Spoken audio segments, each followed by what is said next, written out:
A child found a German shepherd trapped in a crate. During a storm, his next actions brought tears to everyone's eyes. The story you're about to hear may tug at your heartstrings, but its conclusion will renew your belief in human kindness. Stay until the end to witness the incredible act of courage from this young hero that left onlookers weeping. Be sure to like, share, and let us know in the comments where you're tuning in from. Thunder roared above as rain cascaded from the sky like shimmering silver blades. 4-year-old Eli pressed his little nose to the chilly car window, his breath creating fleeting mist that vanished almost instantly. His eyes, filled with awe and apprehension, traced the wild flurry of raindrops, briefly lit by flashes of lightning, that transformed night into day for mere moments. "Are we nearly there, Daddy?" Eli's soft voice struggled to compete with the relentless patter of rain on their aging sedan's roof. James Carter clutched the steering wheel, his knuckles pale from the strain. His shoulders throbbed after a grueling 12-hour shift at the construction site, and the storm only worsened the treacherous drive. The wipers screeched across the windshield, waging a futile war against the torrent. "Only a few minutes more, buddy. This storm's slowing everything down," Mark replied, straining to see through the deluge. "Why don't you count the lightning bolts until we reach home?" Eli nodded enthusiastically, eager for the distraction. "One," he murmured, as another blaze lit the heavens. Mark stole a glance at his son through the rearview mirror, a faint smile breaking through his fatigue. Since Emma's passing 8 months prior, it had been just the two of them.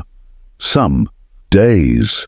Mark wasn't certain who was anchoring whom amidst the waves of sorrow that had consumed their world. The wipers thrashed wildly against the glass as Mark navigated onto Oakwood Drive, their street. The usually serene suburban area was unrecognizable under the flood, with overflowing drains forming small streams along the sidewalks and streetlights casting ghostly rippling shadows in the pooling water. "7!" Eli shouted as another lightning strike cleaved the sky. The thunder that followed rattled the car so fiercely that Eli jolted in his seat, his counting game abandoned as he hugged his stuffed giraffe tighter. "It's all right, buddy," Mark soothed. "Just the sky, banging its drums." The car plowed through a deep puddle, water surging over the hood. Mark slowed further, cautious of skidding. They were only 3 houses from home now, 3 houses from dry clothes, warm cocoa, and the comfort of being safe indoors while the tempest raged outside. In that moment, as Mark mentally reheated leftover pasta for their late meal, Eli's urgent voice sliced through his thoughts. "Stop, Daddy, stop!" Mark slammed the brakes instinctively, the car swerving slightly before halting. His heart pounded as he turned to check on Eli. "What's wrong? Are you okay?"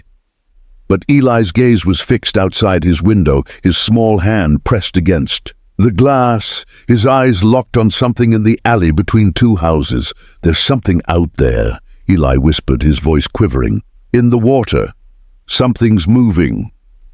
Mark peered through the passenger window, following Eli's line of sight. At first, he saw only shadows and curtains of rain. Then, as another lightning flash lit the scene, he glimpsed something metallic, glinting, a crate or cage, partially submerged in the rising floodwater at the alley's entrance. "It's probably just debris washed up by the storm, Eli." "Nothing to—" "No!" Eli cut in, his tone surprisingly resolute. "Something moved inside. I saw it." Mark sighed, torn between the urge to get home and his son's evident concern. "All right, I'll take a quick look, but you stay in the car, okay? The rain's too heavy for you to be out there." He pulled the car to the curb, activated the hazard lights, and grabbed the flashlight from the glove box. Before stepping out, he turned to Eli once more. "Promise you'll stay here?" Eli nodded solemnly, but his eyes remained glued to whatever he'd spotted in the alley. Mark braced himself and opened the door. The rain struck him like a wall, soaking his work clothes instantly. The wind nearly ripped the door from his grip as he stepped into ankle-deep water. Hunching against the downpour, he switched on the flashlight and waded toward the alley. The beam pierced weakly through the rain as Mark neared what was clearly a metal crate, the kind used for large dogs. It was wedged between a fire hydrant and a pile of sodden cardboard boxes, the rising water already halfway up its sides. He nearly turned back, convinced it was empty, when the flashlight caught movement inside. Mark froze, his breath hitching. Inside the crate, a German shepherd lay on its side, its dark fur drenched and matted. The dog's ribs were starkly visible, and one leg was awkwardly angled. As Mark's light swept over its face, the dog lifted its head slightly. Amber eyes, glinting dully in the beam. "Jesus Christ," Mark muttered, stepping closer. The crate was old and rusted, secured with a padlock. The water inside was rising fast, another few inches, and the dog would need to swim to keep its head above water. But from the weary look in its eyes and its feeble attempt to move, Mark doubted it had the strength. A thunderclap directly overhead startled him. He glanced back at the car, where Eli's face was pressed to the window, watching intently. Mark knew he should call animal control and get Eli home. This wasn't his burden. He had enough to deal with, mounting bills, a son to raise alone, and grief that still struck unexpectedly.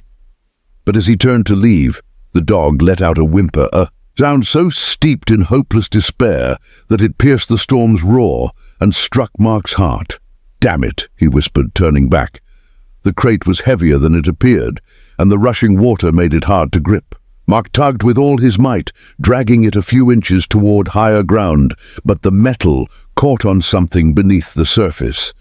The dog slid inside, a pained yelp escaping as its injured leg struck the crate's side. Sorry," Mark murmured, knowing the animal couldn't understand. He knelt to inspect the lock. It was rusted but sturdy. He tugged at it experimentally, but it held fast. The water was climbing faster now, covering half the dog's body. Its eyes remained fixed on Mark, neither hopeful nor fearful, just watching, with a resigned acceptance that stung more than fear would have. Mark stood, running a hand through his soaked hair in frustration. He couldn't break the lock without tools, and there was no time to fetch any from home. The storm was worsening, and the water level rose by the minute. A sudden flash of headlights caught his eye as a car crept past. Mark waved frantically, hoping the driver might stop and have something to break the lock, but the vehicle rolled on, vanishing into the rain. "Daddy!"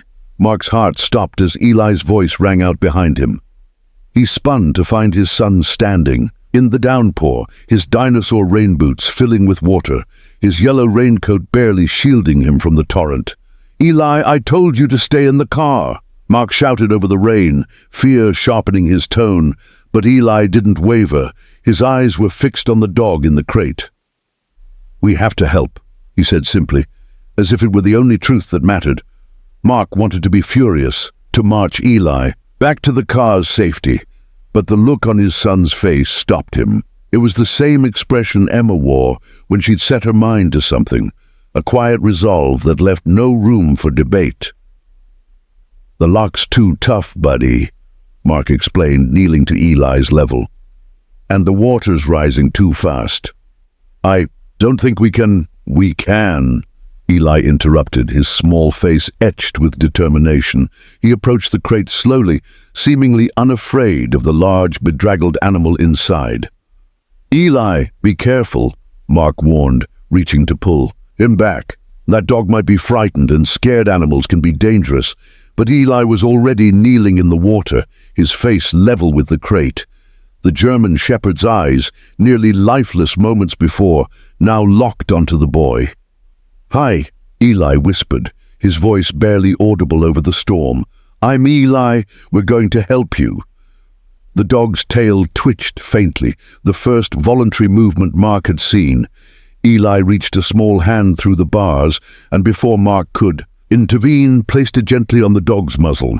Mark tensed, ready to pull his son away, but instead of growling, the dog closed its eyes and leaned slightly into Eli's touch. Something unspoken passed between the child and the animal, a silent connection Mark couldn't fully comprehend, but could clearly see. "She's really scared, Daddy," Eli said, not looking away from the dog, "and she's in pain, but she's trying to be brave."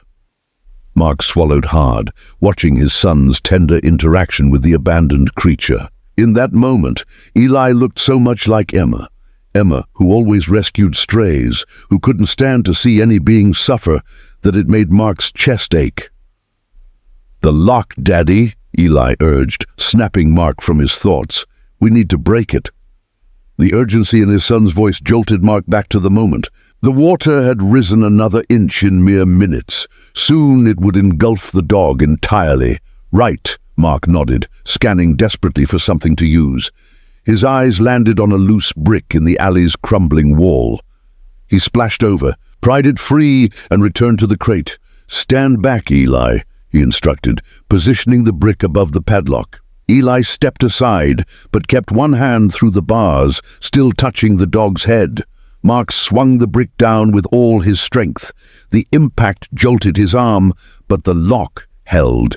He struck again and again, each blow rattling the crate, but failing to break the rusted metal.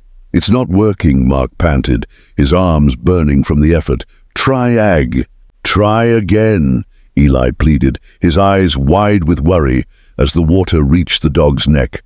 "Please, Daddy." Mark nodded grimly and raised the brick once more.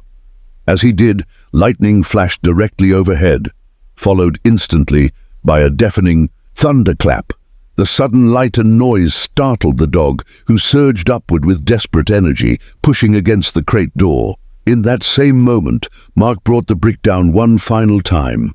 Whether it was the dog's added pressure or the cumulative force of repeated blows, the lock finally shattered with a screech of yielding metal. "You did it!" Eli cried, his face alight with relief. Mark swiftly pulled the broken lock free and swung the crate door open. But the dog didn't move. It lay shivering, its eyes flicking between Mark and Eli, as if uncertain of this sudden freedom. "It's okay," Eli said softly, reaching into the crate to stroke the dog's wet fur. "You can come out now. We won't hurt you." The dog's gaze fixed on Eli, and something in the boy's gentle voice seemed to reach the frightened animal.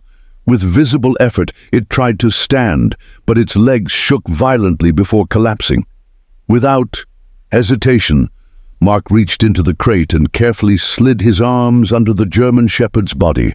The dog was lighter than he expected, dangerously underweight, but still a heavy load. It whimpered, but didn't resist as he lifted. "I've got you," Mark murmured, cradling the trembling, soaked body against his chest. Eli ran to the car and opened the back door. Eli splashed ahead through the floodwater, his yellow raincoat a bright beacon in the dark storm. Mark followed more slowly, struggling to keep his footing on the slick ground while shielding the dog from the worst of the rain. By the time he reached the car, Eli had the back door open and was spreading his own jacket across the seat. "Careful, Daddy," Eli urged as Mark gently laid the German Shepherd on the back seat. "I think her leg is hurt." Mark nodded, noting the unnatural angle of the dog's rear leg. "We'll need to take her to a vet. But first, we've got to get her warm and dry." As Mark closed the door and hurried to the driver's side, Eli climbed into the back seat beside the dog instead of returning to his booster seat. Mark opened his mouth to protest, then stopped. Some battles weren't worth fighting, and the need to get home quickly outweighed strict safety rules just this once. Mark cranked the heater to its highest setting and eased away from the curb, driving even more cautiously now with their delicate passenger. In the rearview mirror, he saw Eli leaning close to the dog, whispering something Mark couldn't catch. The German Shepherd's eyes were locked on the boy's face, as if he were her entire world. "What are you saying to her?"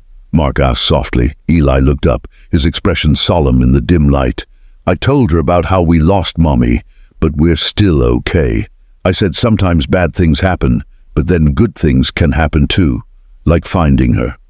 Mark's throat tightened unexpectedly. He focused on the road, blinking rapidly as the wipers fought the unrelenting rain. That's good, buddy," he managed. "She understands," Eli continued, his small hand gently stroking the dog's head. "I can tell she's had bad things happen to her too." Mark glanced in the mirror again. The dog's eyes were beginning to close, exhaustion overtaking her now that she was safe from immediate danger. But her body had shifted slightly, leaning into Eli's touch, as if drawing comfort from the child's presence. "What should we name her?" Eli asked suddenly. Mark hesitated. "Eli, we don't know if we can keep her. She might belong to someone, or she might need more care than we can provide." "She doesn't belong to anyone good," Eli said with a certainty that startled Mark. "Someone who loved her wouldn't lock her in a crate in the rain." Mark couldn't counter that logic. "Even so, buddy, she'll need a vet, medicine, and special food to get healthy. That's expensive and money's tight right now." "We can't leave her, Daddy." Eli's voice trembled. "She needs us." Mark sighed, knowing this discussion would have to wait until they were home and dry. "Let's just focus on getting her warm and comfortable tonight, okay? We'll figure out the rest tomorrow." Eli seemed to accept this compromise, turning his attention back to the dog. "I'm going to call you Storm," he whispered, "because that's where we found you." As if in response, the dog, Storm, opened her eyes briefly and licked Eli's hand once before sinking back into weary sleep. They pulled into their driveway moments later, the modest single-story house a comforting sight after their ordeal. The porch light, set on a timer, cast a warm glow that seemed to hold back the storm's darkness. "Wait here," Mark instructed as he parked. "I'll come around and help carry Storm inside." Eli nodded, his hand never leaving the dog's fur. Mark dashed through the rain to unlock the front door and flip on the lights before returning to the car. When he opened the back door, he found Eli singing softly to Storm, a lullaby Emma used to sing to him when he was younger. The simple melody, slightly off-key in Eli's childish voice, twisted Mark's heart with both grief and love. "Ready?" Mark asked gently, not wanting to interrupt, but aware of how drenched and cold they all were. Eli nodded. "She's really tired, Daddy." "I bet she is," Mark agreed, carefully sliding his arms under Storm's body once more. The dog stirred slightly but didn't resist as he lifted her from the car. Together, they hurried into the house, leaving trails of rainwater behind. Mark carried Storm straight to the bathroom, where he laid her on the rug while Eli fetched towels. Under the bright bathroom lights, Mark got his first clear look at the German Shepherd. Her condition was worse than he'd realized in the storm's darkness. Patches of fur were missing, revealing skin marked with old scars and fresh wounds. Her ribs and hip bones protruded sharply beneath her dull coat, and now he could see that her back leg wasn't just injured, it had been broken and healed improperly, leaving it twisted at an unnatural angle. "Oh, Storm," Mark murmured, anger surging at whoever had treated this animal so cruelly. Eli returned with an armful of towels, his own clothes still dripping on the tile floor. "Is she going to be okay?" he asked, his voice small and worried as he took in Storm's condition in the harsh light. Mark wanted to offer easy reassurance, but saw the concern in Eli's eyes demanded honesty. "I don't know, buddy. She's in rough shape, but we're going to do everything we can to help her." Together they gently patted Storm dry with the towels. The dog lay passively, too weak to resist, but occasionally turned her head to lick Eli's hand as if thanking him for his kindness. Once they'd dried her as best they could, Mark carefully checked for any immediate medical concerns. Beyond the old broken leg and obvious malnutrition, he noted a few cuts and scrapes that needed cleaning, but nothing seemed immediately life-threatening. "First things first," he told Eli. "You need to change out of those wet clothes and into something warm. Then we'll make Storm comfortable and see if she'll take some water." Eli looked reluctant to leave the dog's side, but nodded after a moment and headed to his room to change. Mark took the moment alone with Storm to examine her more thoroughly for injuries, speaking softly to her all the while. "You've had it tough, haven't you, girl? But you're safe now. Eli's already fallen in love with you, and that kid has a way of making the impossible happen." Storm's amber eyes watched him, neither trusting nor fearful, just waiting, as if she'd long ago learned that hope was a luxury she couldn't afford. A whisper from the doorway made Mark look up. Eli stood there in dry pajamas, his hair still damp, clutching a blanket from his own bed. "Can we make her a bed in my room?" he asked, his face alight with purpose. "I'll take care of her, I promise." Mark considered it.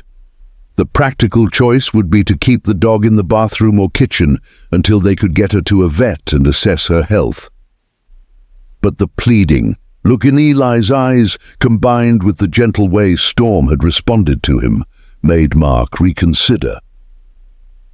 "How about we make her a bed in the living room for tonight?" he suggested as a compromise. "That way we can both keep an eye on her, and she'll have more space to get comfortable." Eli seemed satisfied with this and immediately began arranging the blanket in the corner of the living room, creating a cozy nest for Storm. Mark filled a shallow bowl with water and found a can of tuna in the pantry. Not ideal dog food, but the best he could offer until morning. Together they coaxed Storm into the living room. The German Shepherd moved slowly, clearly in pain, but with a determination that mirrored Eli's own resolve.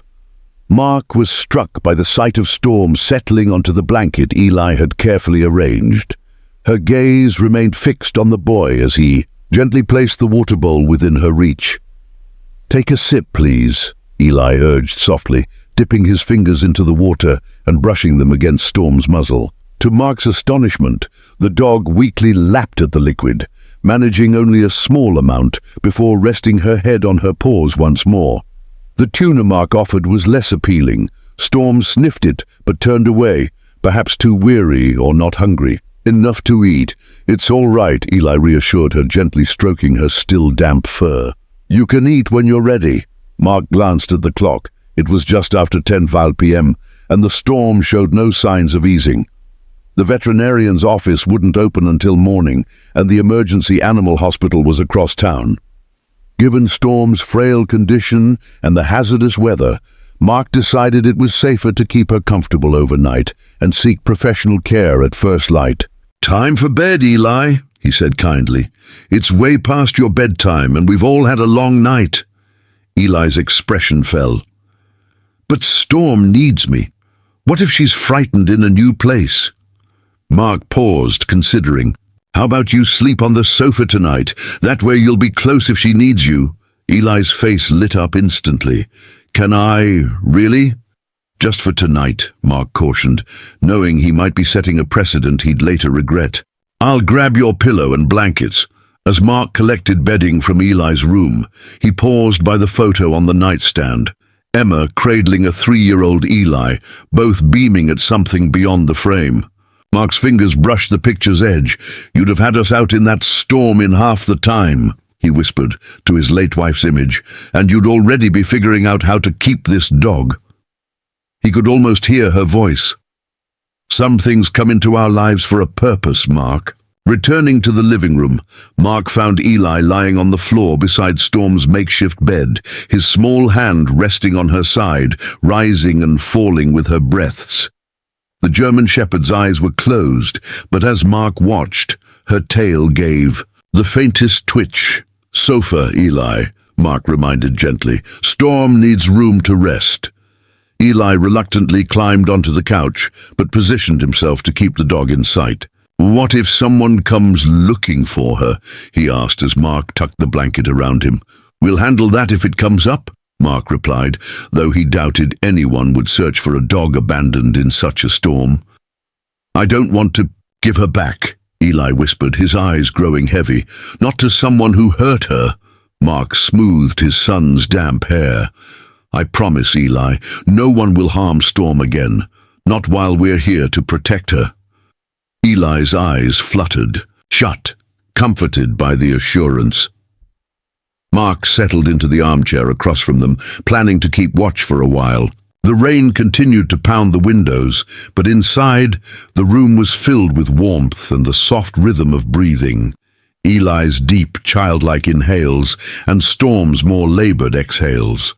As Mark watched, the German shepherd opened her eyes once more, meeting his gaze across the dimly lit room.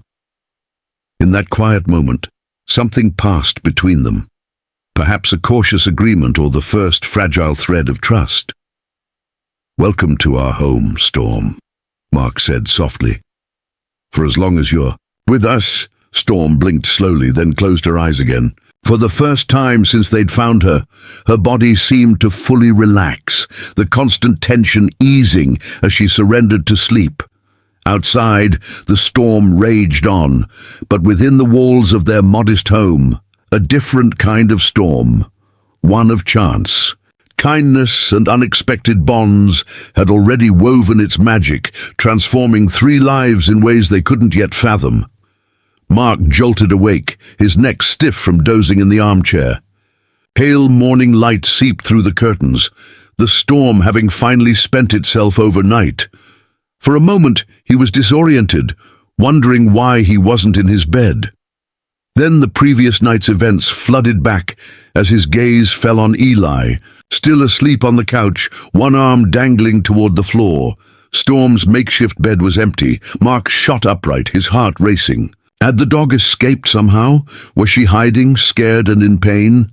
He stood quickly, scanning the room, when a soft whine from the kitchen caught his ear. He found Storm by the back door, standing unsteadily, her weight shifted to favor her injured leg. When she saw Mark, her tail gave a tentative wag, just a slight motion, as if she wasn't yet certain such hope was justified. "Hey there," Mark said gently, crouching to her level. "Need to go outside, girl?" Storm's ears perked at his soft tone, and she whined again, more urgently. Mark glanced at the clock, 6:30 a.m., earlier than his usual workday start, but too late to go back to sleep. "All right, let's get you outside," he murmured, moving slowly to open the back door.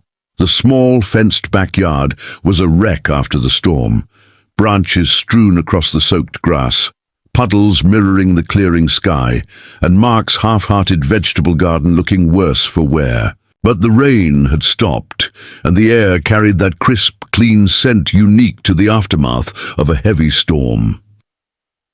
Storm limped cautiously onto the back step, surveying the yard with what Mark could only call wariness. After a brief hesitation, she hobbled down into the grass, moving with determined grace despite her evident pain. Mark watched from the doorway, giving her space but ready to assist if needed. In the morning light, he could see just how gaunt she was. Not merely thin, but skeletal in places, with patches of fur missing and old scars crisscrossing her sides. Whatever Storm had endured, it had been a long and grueling ordeal. The dog finished her business and made her way back to the steps, the effort clearly taxing. By the time she reached the door, she was panting heavily, her good legs trembling with strain. "You did wonderfully," Mark encouraged, stepping aside to let her pass. As Storm moved by, she paused briefly, leaning ever so slightly against his leg, a subtle gesture of trust. It was a small moment, but it stirred something unexpected in Mark's chest. Back in the kitchen, Mark refilled the bowl with fresh water, which Storm drank eagerly. He rummaged through the fridge, searching for something to tempt her appetite. The tuna had gone untouched overnight, but Mark recalled a tip Emma once shared from an article about caring for rescued animals. Plain cooked chicken could be gentle on a stressed digestive system. He found some leftover roast chicken from 2 nights earlier and shredded a small portion into tiny bits. When he set the bowl before Storm, she sniffed it cautiously, then looked up at Mark as if seeking approval. "It's all for you," he assured her. Storm took a tentative nibble, then another, eating slowly but steadily until the small portion was gone. Mark offered a bit more, which she accepted with growing assurance. "There you go," Mark said, relief washing over him. A dog that ate had a chance to recover. The sound of shuffling footsteps drew their attention. Eli stood in the doorway, his hair tousled from sleep, his dinosaur pajamas wrinkled. "Storm!" he exclaimed, his face brightening at the sight of the dog standing in the kitchen. "You're feeling better."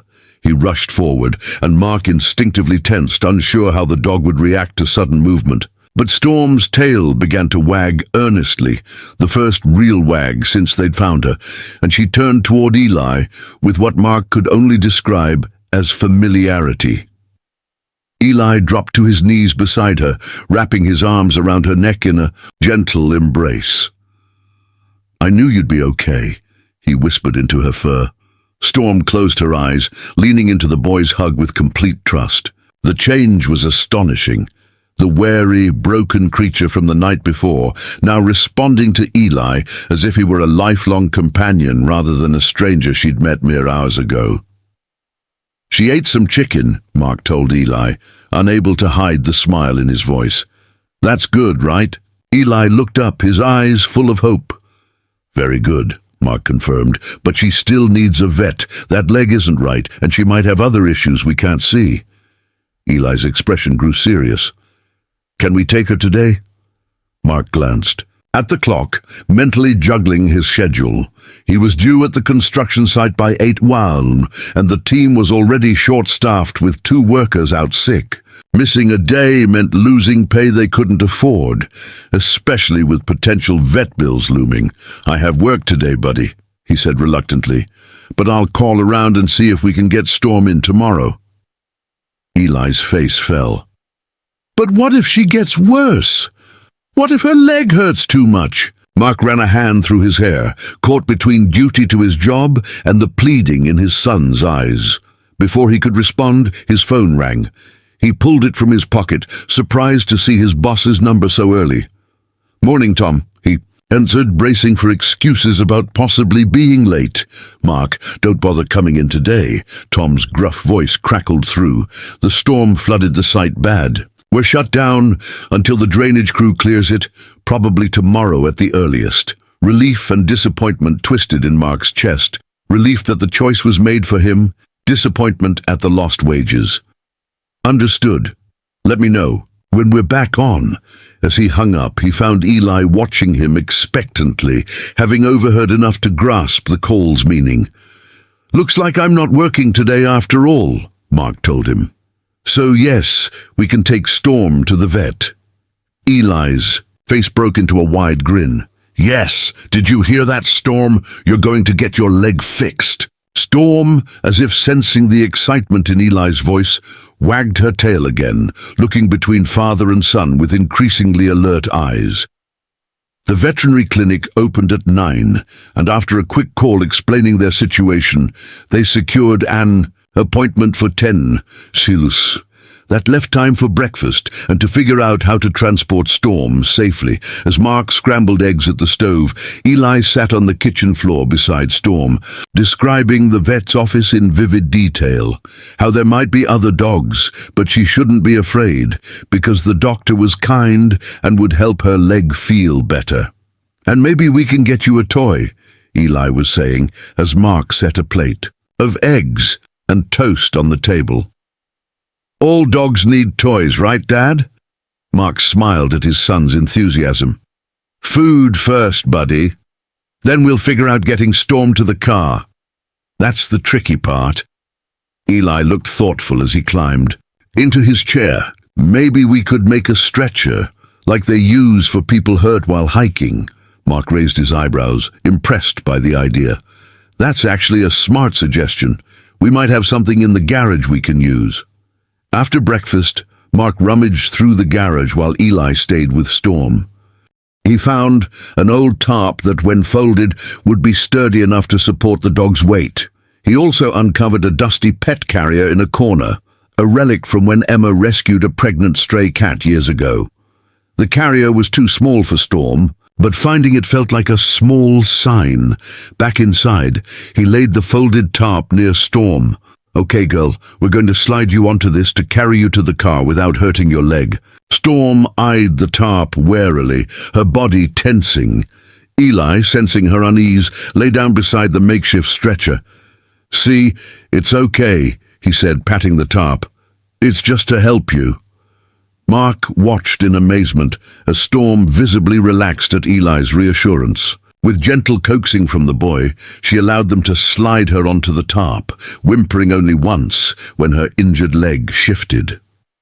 "Good girl," Eli praised, stroking her head. "You're so brave." Together, Mark and Eli lifted the tarp with Storm aboard and carefully navigated through the house to the car. Mark had already arranged the back seat with blankets to create a comfortable space for the dog. Once Storm was settled, Eli climbed in beside her, buckling his seatbelt while keeping one hand on her back. Mark closed the door and paused to look at them through the window, his small, determined son and this broken animal who had already claimed a place in their lives in less than a day. The drive to the veterinary clinic was calm. Storm lay quietly in the back seat, her head resting on Eli's lap, her eyes occasionally closing but always opening to check her surroundings. Eli kept up a steady stream of reassurances, his hand never leaving her fur. The clinic parking lot was half full when they arrived. Mark parked as close to the entrance as possible, then went inside to explain their situation and request help bringing Storm in. A veterinary technician returned with him, carrying a proper stretcher. "Well, hello there," the technician, whose name tag read Sarah, said softly as she approached the car. "This must be Storm. I hear you had quite a night."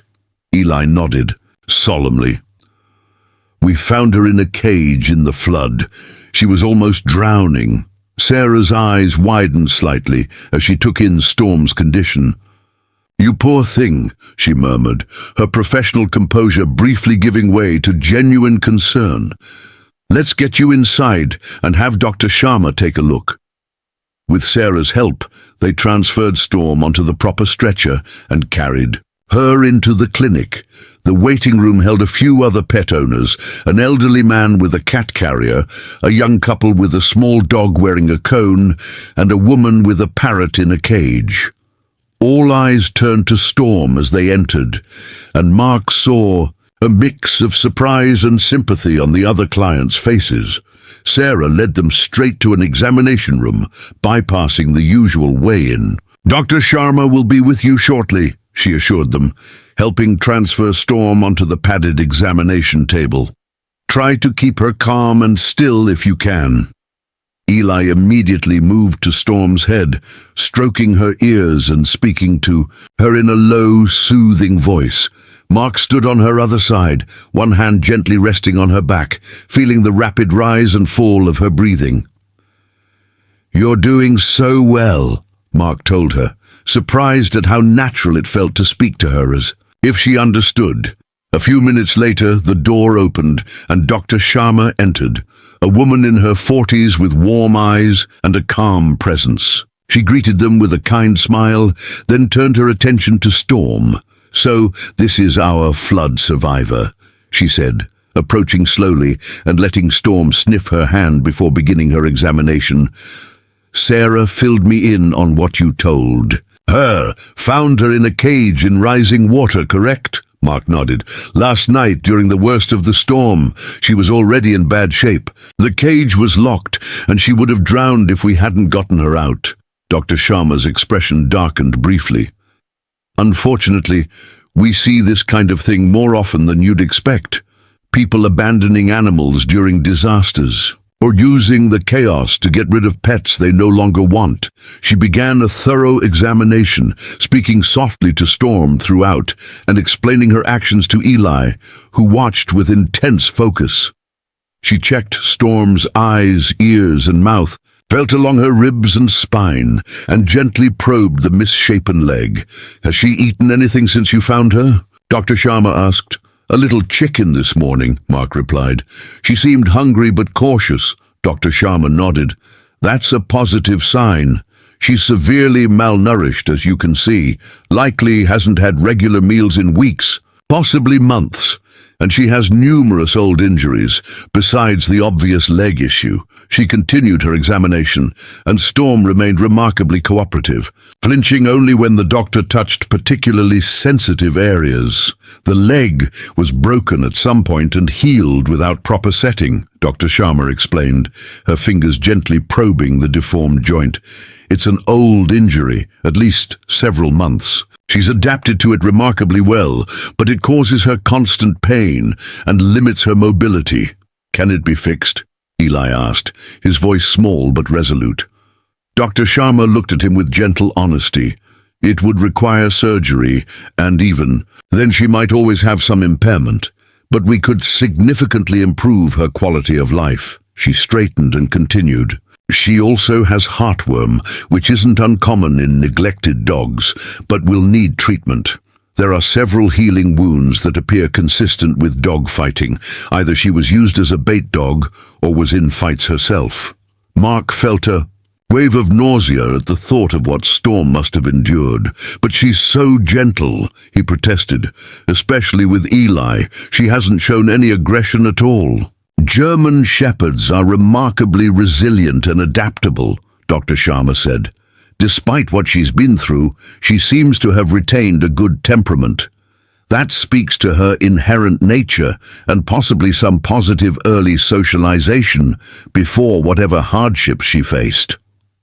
She rubbed Storm's ears gently, and the dog leaned into her touch. I'd like to run some blood work, take x-rays of that leg, and start her on fluids and antibiotics.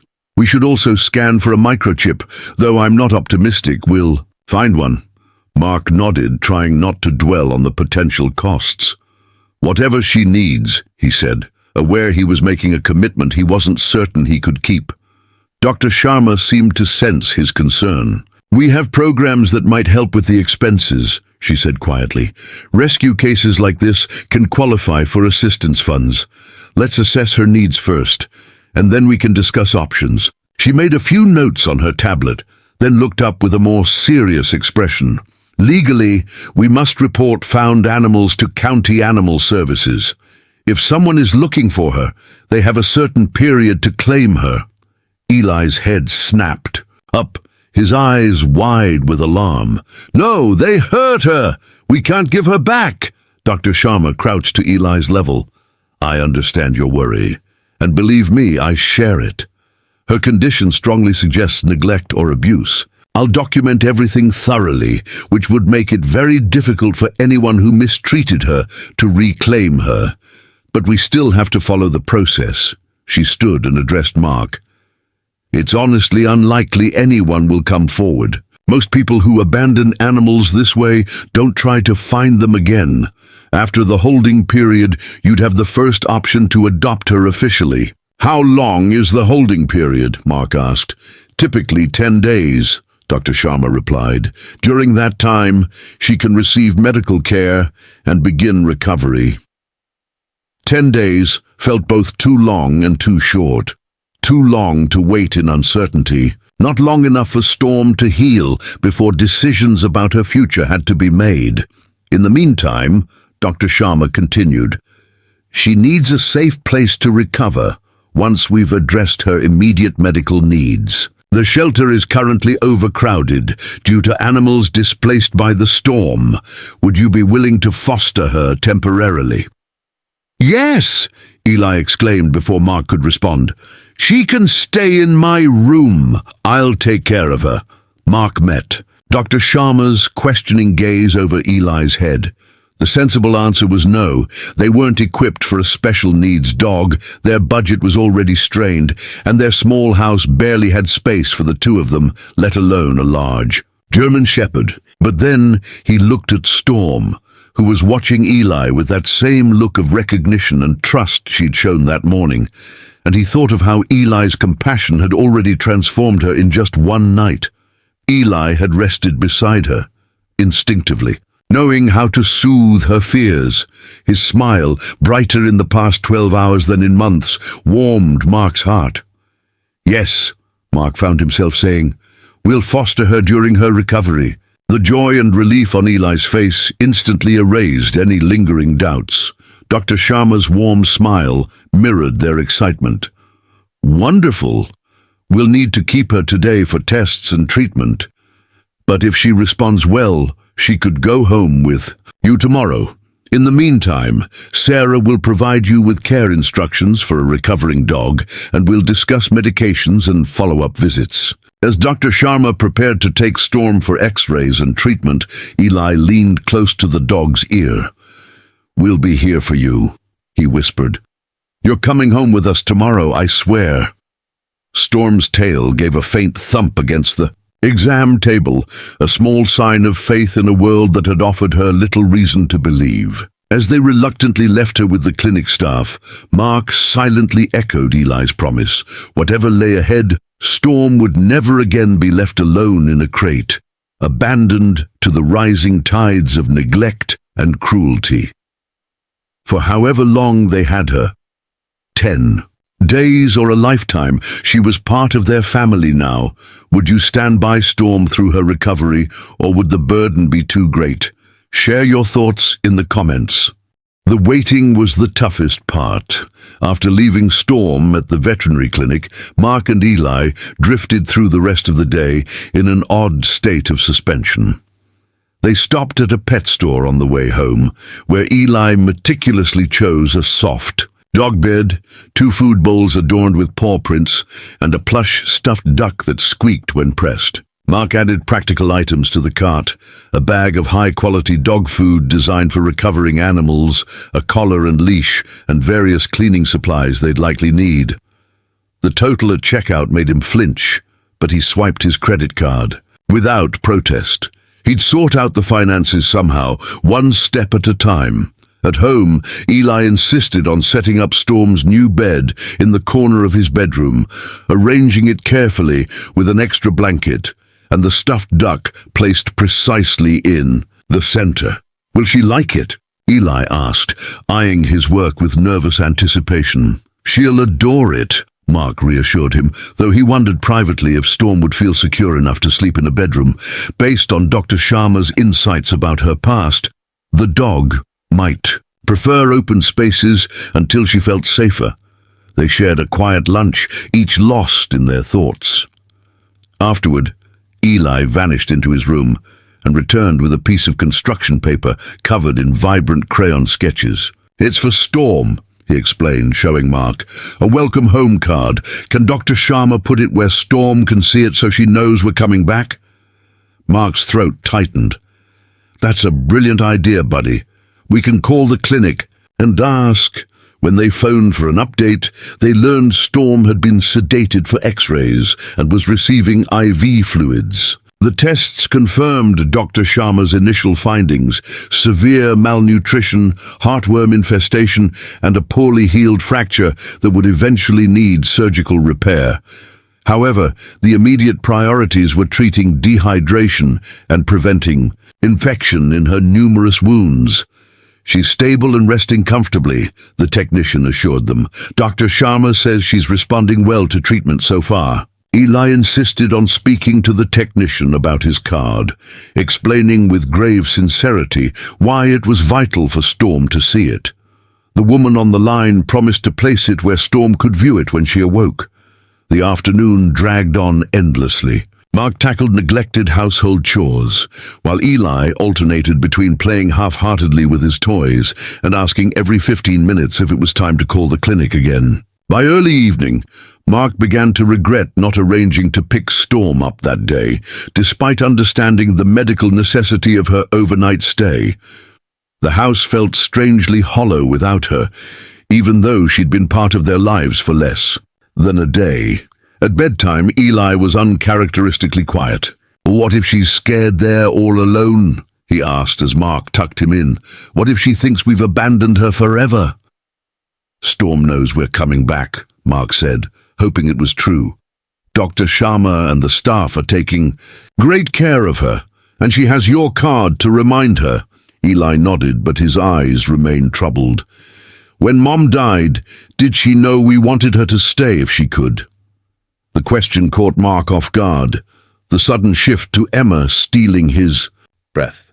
Eli rarely spoke so directly about his mother's death, and Mark was never quite prepared when he did. "Yes," he said at last, sitting on the bed's edge. She knew how deeply we loved her, and she loved us just as much. More than anything in the world. Eli was silent for a moment, processing. I think Storm knows we love her too, he said finally, even though it's only been a short time. I think you're right, Mark agreed softly. Eli rolled onto his side, eyes growing heavy. Good night, Dad. Tell Storm good night too when you call for the last update. I will, Mark promised, leaning down to kiss his son's forehead. Later, after making the final call and hearing that Storm was stable and comfortable for the night, Mark sat alone in the living room with a beer, reflecting on the past 24 hours. Just yesterday, they'd been a family of two, still navigating grief, still adjusting to life without Emma. Now, somehow, they were potentially a family of three, with new responsibilities and challenges Mark wasn't sure they were ready for. Yet there was a sense of rightness to it, as if finding Storm wasn't mere chance, but something more profound. Emma would have called it destiny.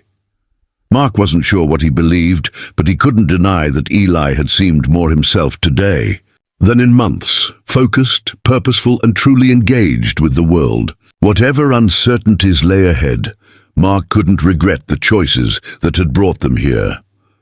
The next morning, they arrived at the clinic as soon as it opened, Eli practically bouncing with excitement as they waited in the reception area for Storm's discharge. When Dr. Sharma finally appeared, with Storm limping slowly beside her, Eli gasped with delight. The transformation in the dog was striking.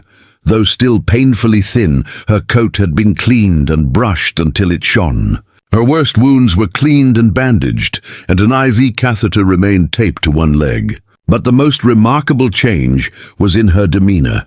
She held her head higher, her eyes clear and alert. The moment she spotted Eli, her tail began to wag, and she tugged forward on her leash, hobbling eagerly toward the boy. "Storm!" Eli knelt, opening his arms as the dog reached him. Storm pressed her head against his chest, her body wriggling with what could only be joy. "I missed you so much. Did you see my card? Did you know we were coming back?" Dr. Sharma smiled, watching the reunion. "She's been an excellent patient, and yes, she definitely saw your card. It was the first thing she looked at when she woke from sedation." While Eli and Storm continued their reunion, Dr. Sharma pulled Mark aside to discuss medications, care instructions, and follow-up appointments. The list was daunting. Antibiotics, heartworm treatment, high-calorie food, wound care, physical therapy exercises, and strict activity restrictions. "The most critical thing now is letting her rest and rebuild her strength," Dr. Sharma explained. "The heartworm treatment can be demanding, and she must avoid strenuous activity during it."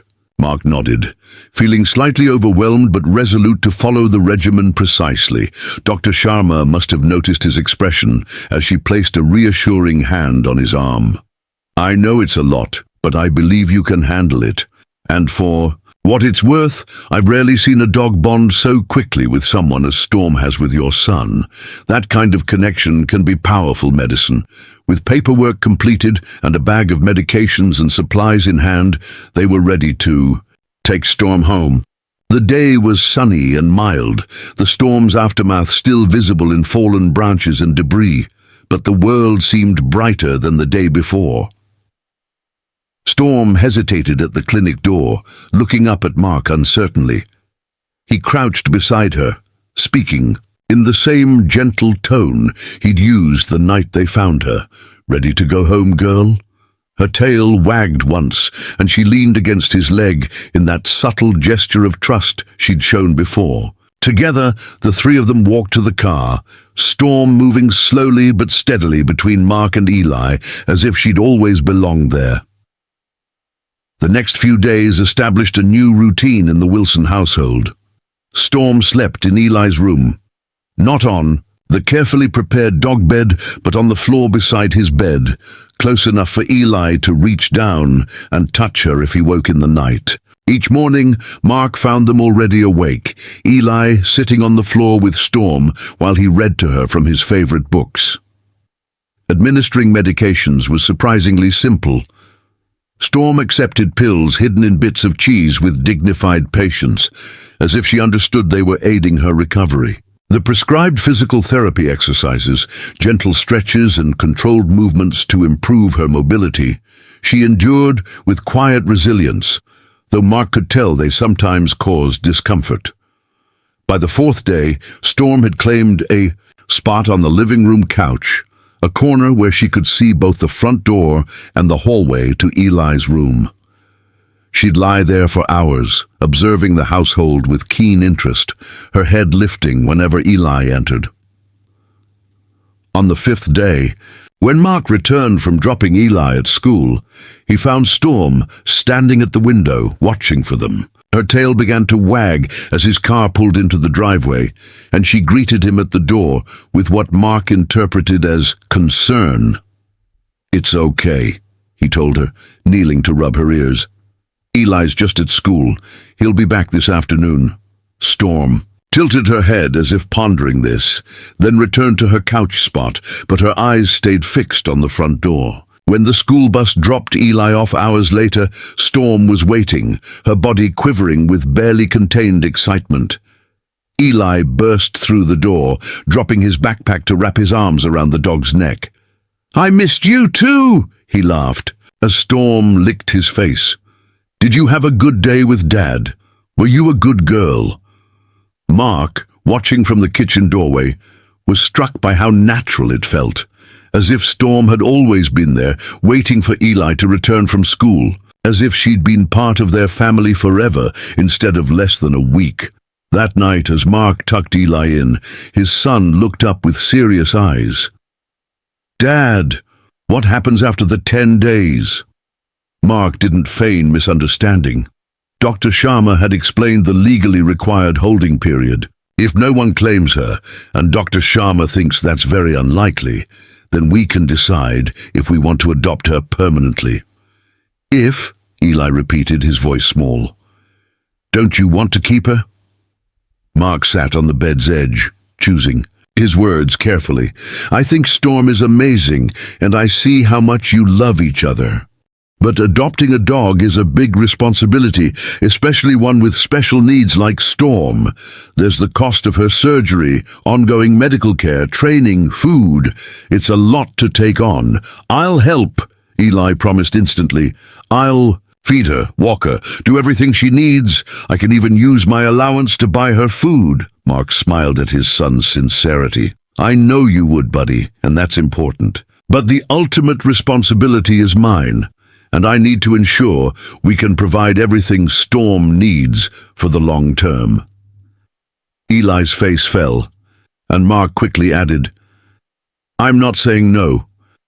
I'm just saying we need to think it through carefully. Storm deserves a family that can give her everything she needs for her whole life. We're already her family," Eli said with unwavering certainty. "She chose us in the rain, and we chose her right back." There was so much of Emma in that statement, her belief that connections weren't random, that some things were meant to be, that Mark found himself speechless. He simply kissed Eli goodnight and left the room, aware of Storm's eyes following him from her spot beside Eli's bed. On the 7th day, Storm's recovery took a worrying turn. She refused breakfast and seemed listless, her usual alertness dulled. By mid-morning, she was panting heavily and wouldn't rise from her bed. When Mark touched her side, she flinched and whimpered softly. Alarmed, he called the veterinary clinic and described the symptoms. Dr. Sharma asked him to bring Storm in immediately. "Is she going to be okay?" Eli asked as Mark helped Storm into the car, his voice trembling. "She looks really sick." "Dr. Sharma will help her," Mark said, trying to sound more confident than he felt. "It might be a reaction to her medication or something treatable."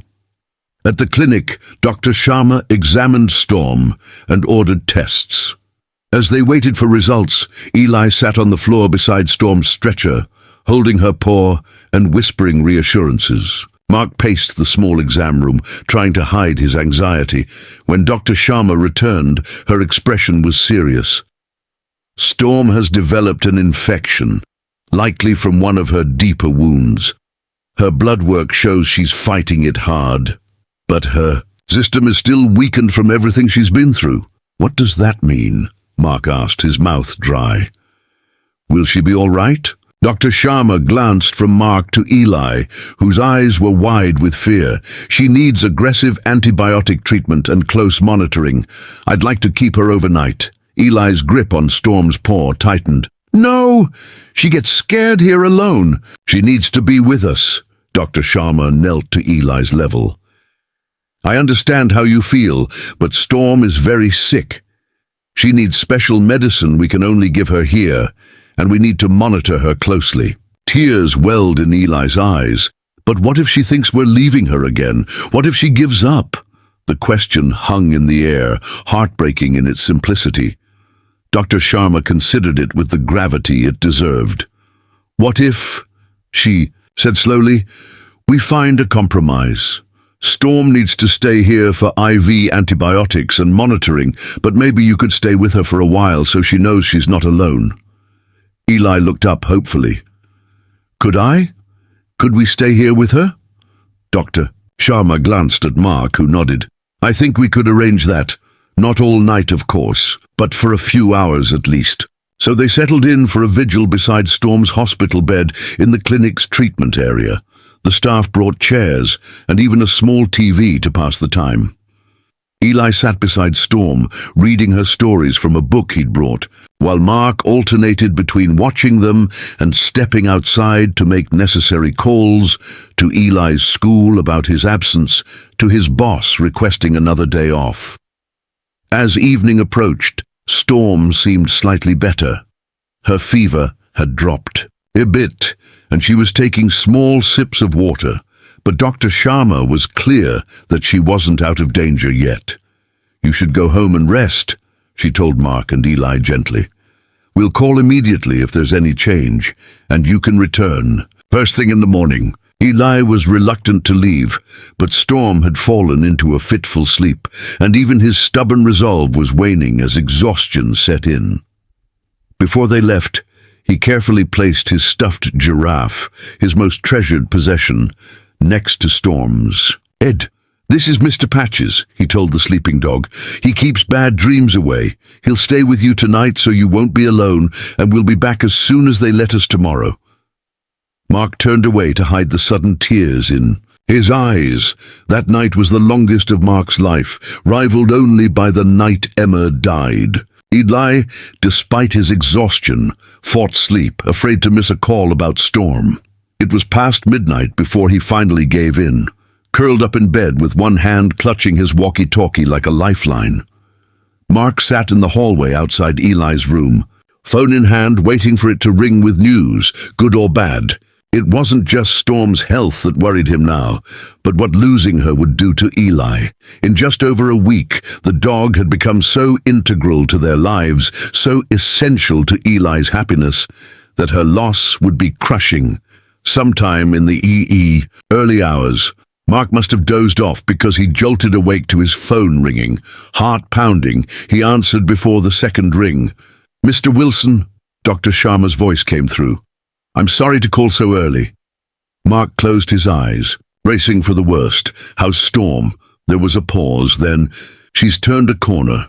Her fever broke around 3 a.m., and she's responding well to the antibiotics. She's not out of the woods yet, but I'm cautiously optimistic. The relief was so overwhelming that Mark couldn't speak for a moment. When he did, his voice was hoarse. Thank you. Thank you for calling, for everything you've done. There's something else you should know, Dr. Sharma continued. The County Animal Services officer visited late yesterday to review the report we filed.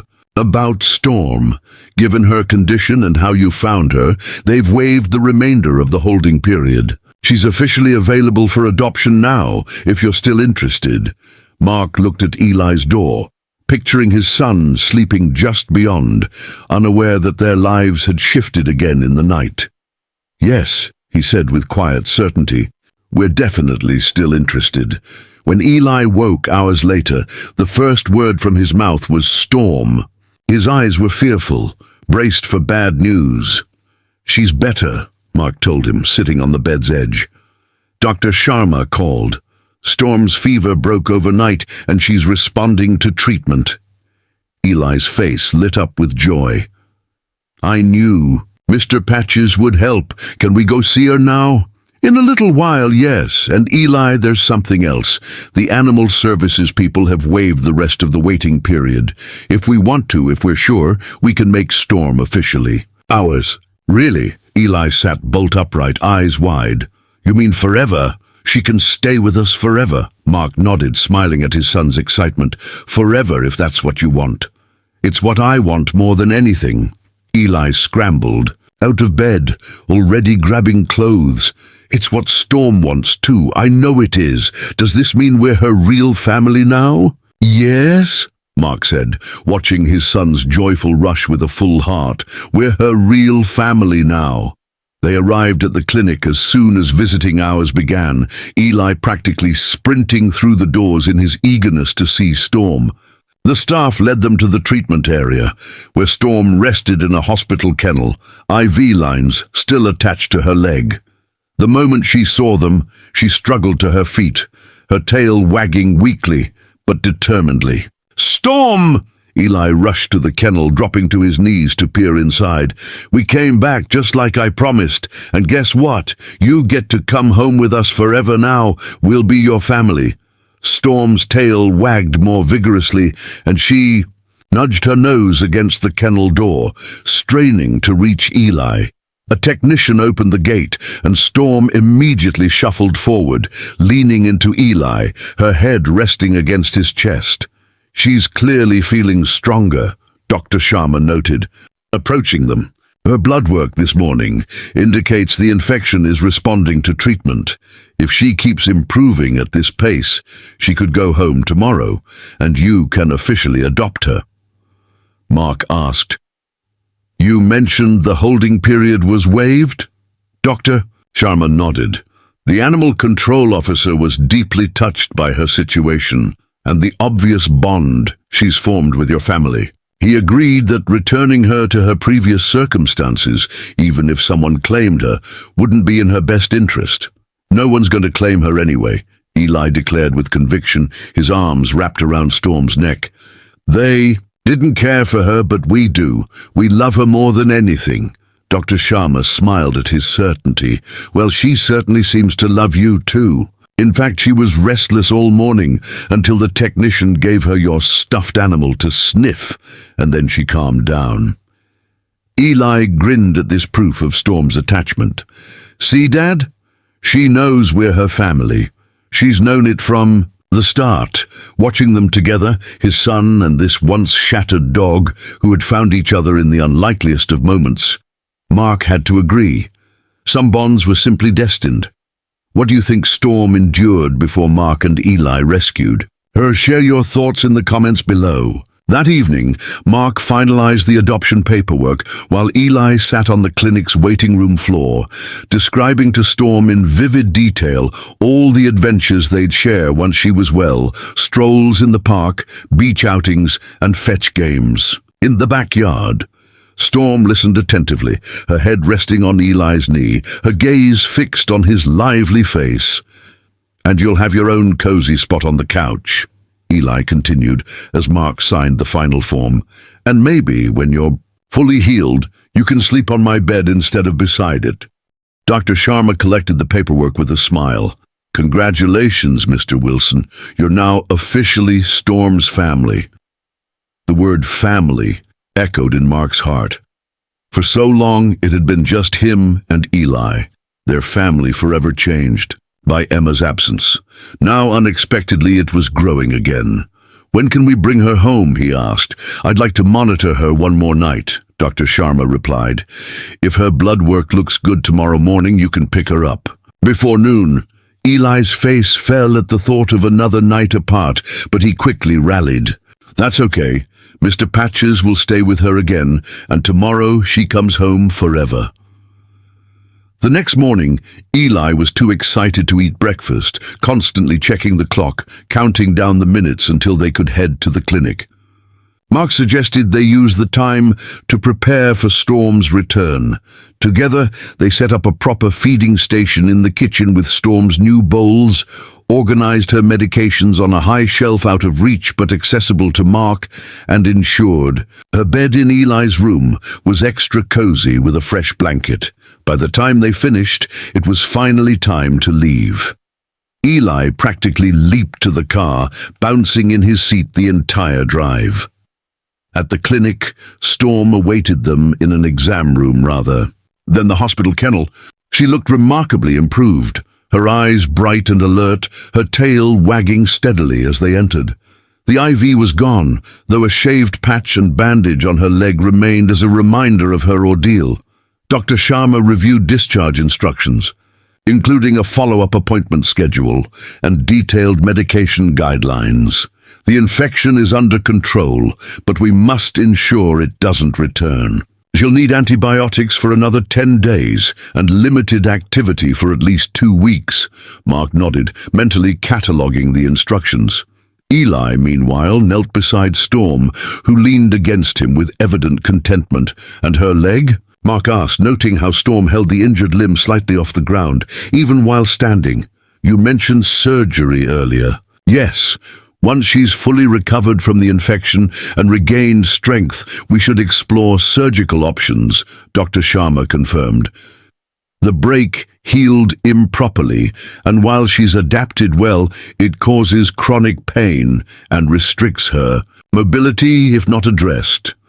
Mark swallowed hard, thinking of the surgery's cost, but seeing the hope and trust in Storm's eyes as she looked at Eli, he knew he'd find a way. We'll do whatever she needs, he said resolutely. Dr. Sharma smiled, unsurprised. I expected you'd say that. When the time comes, we'll discuss payment plans and assistance programs. I firmly believe Storm was meant to be with your family, and I want to help make that possible in every way.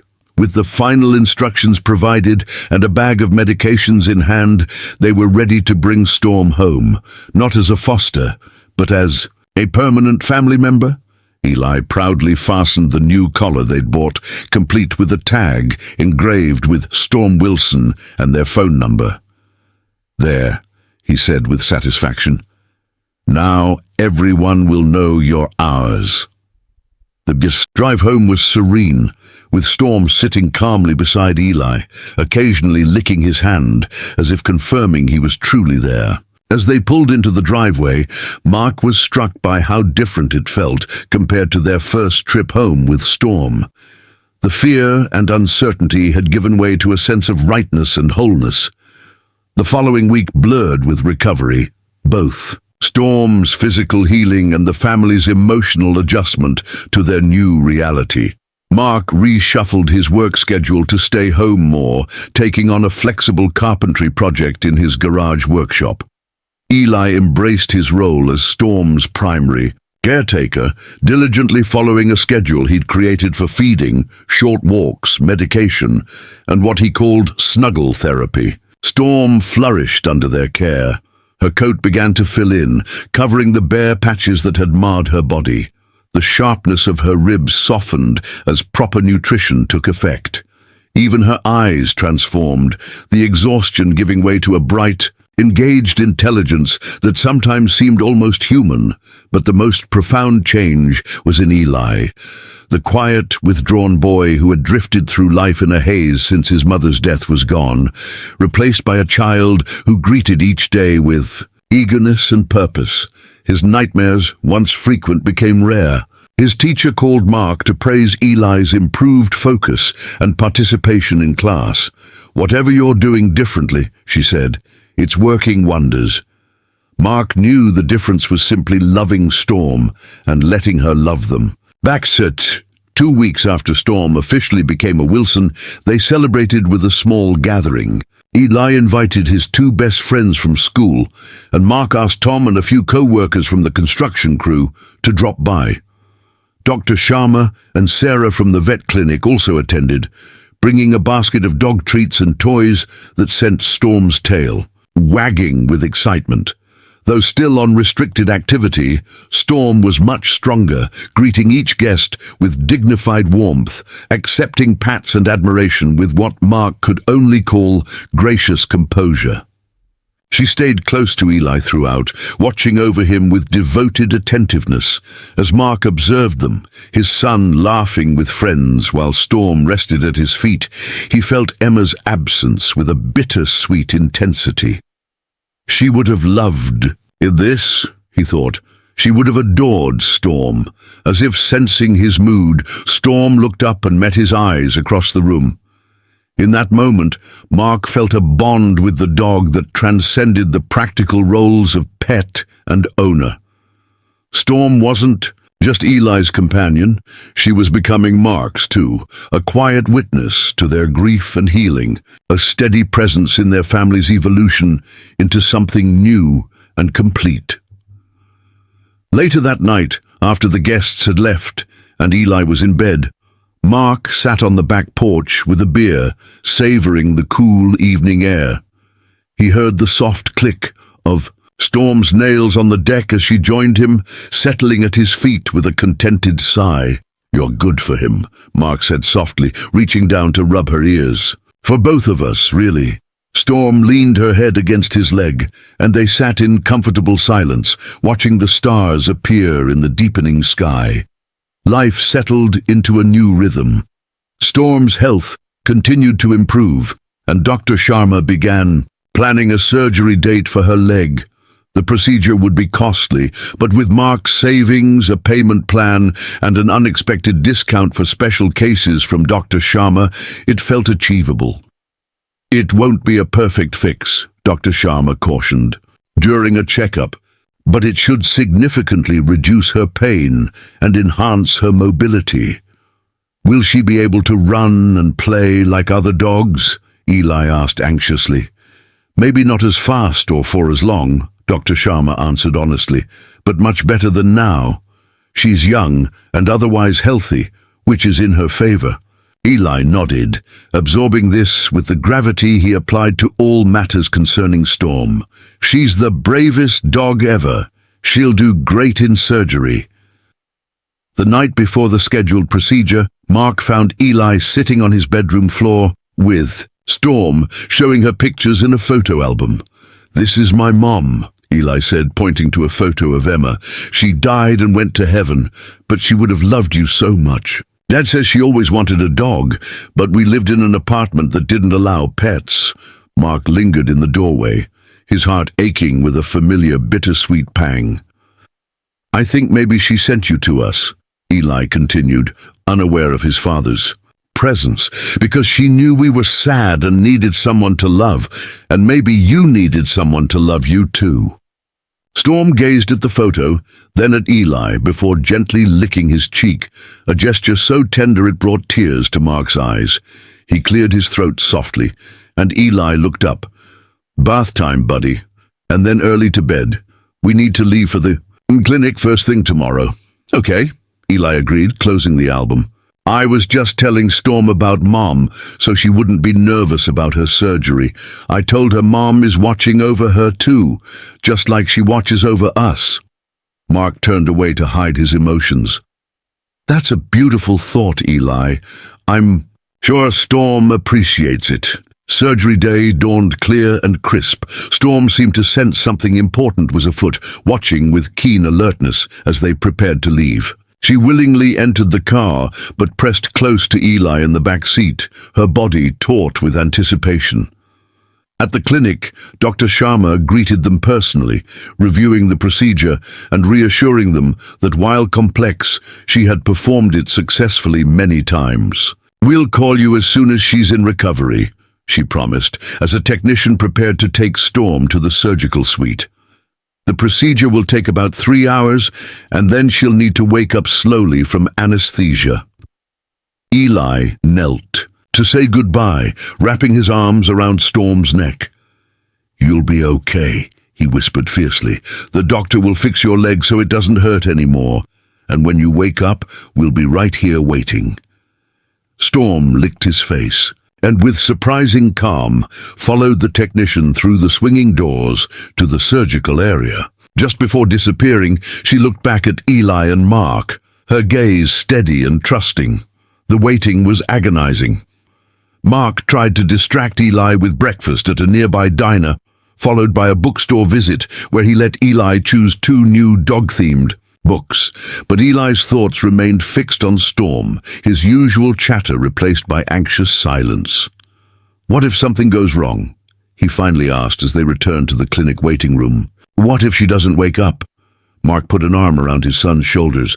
"Dr. Sharma is an excellent vet, and Storm is strong. But yes, surgery always carries some risk. All we can do is trust the doctors and wait." Eli leaned against him, a rare gesture as he grew older. "I'm scared, Dad."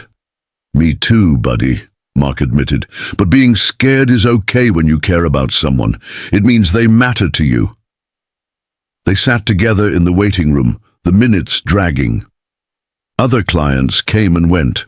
A woman with a cat carrier, an elderly man with a small dog on a leash, a teenager with a box that seemed to hold a guinea pig. Each time the treatment area door opened, Eli sat up straighter, hope and fear warring in his expression. Finally, after what felt like forever but was just over 3 hours, Dr. Sharma emerged, still in her surgical cap, but with her mask lowered. Mark tried to read her face, his heart pounding.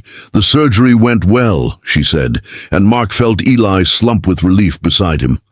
"We repositioned the bone fragments and secured them with a plate and screws. The damage was extensive as expected, but Storm handled the anesthesia like a champion. She's in recovery now, just starting to wake up. Can we see her?" Eli asked instantly. Dr. Sharma nodded. "In about 30 minutes, once she's more alert. She'll be groggy and possibly disoriented, so stay calm and speak softly around her." Those 30 minutes were almost harder than the surgery wait. Knowing Storm was okay, the anticipation of seeing her was nearly unbearable for Eli. He paced the waiting room, checking the clock every few minutes until a technician finally led them to the recovery area. Storm lay on a padded table, an IV in her leg, her newly operated limb heavily bandaged. Her eyes were half open, unfocused from the lingering anesthesia. Monitoring equipment beeped softly, tracking her heart rate and oxygen levels. "Storm," Eli whispered, approaching slowly as instructed. "It's me." Storm's ears twitched at his voice. With effort, she turned her head toward him, her tail giving a weak but determined wag. "She recognizes you," Dr. Sharma said, smiling. "That's a great sign. Talk to her more. Familiar voices help animals orient themselves as they emerge from anesthesia." Eli pulled a chair close and began speaking in a soft, steady stream of comfort. "You did it, Storm. Your leg will get better now. You were so brave. We've been waiting for you all day. Dad and I were scared, but we knew you'd be okay because you're the strongest dog ever." As Eli spoke, Storm's eyes gradually cleared, focusing more intently on his face. Her tail wagged with growing strength, and she made a small whining sound, trying to inch closer despite her grogginess. "Easy, girl," Mark cautioned, placing a gentle hand on her shoulder to keep her still. "You need to rest." Storm settled at his touch, but kept her eyes on Eli, soaking in his presence as if it were more potent than any IV medication. "She'll need to stay at least 1 night for monitoring," Dr. Sharma explained, "possibly 2 depending on her recovery. The first 24 hours are critical for watching for complications." Eli's face fell at the thought of leaving Storm, but he nodded bravely. "Can we stay with her a bit longer?" "Of course," Dr. Sharma agreed. "In fact, your presence seems to be helping her recover from the anesthesia faster, which is excellent."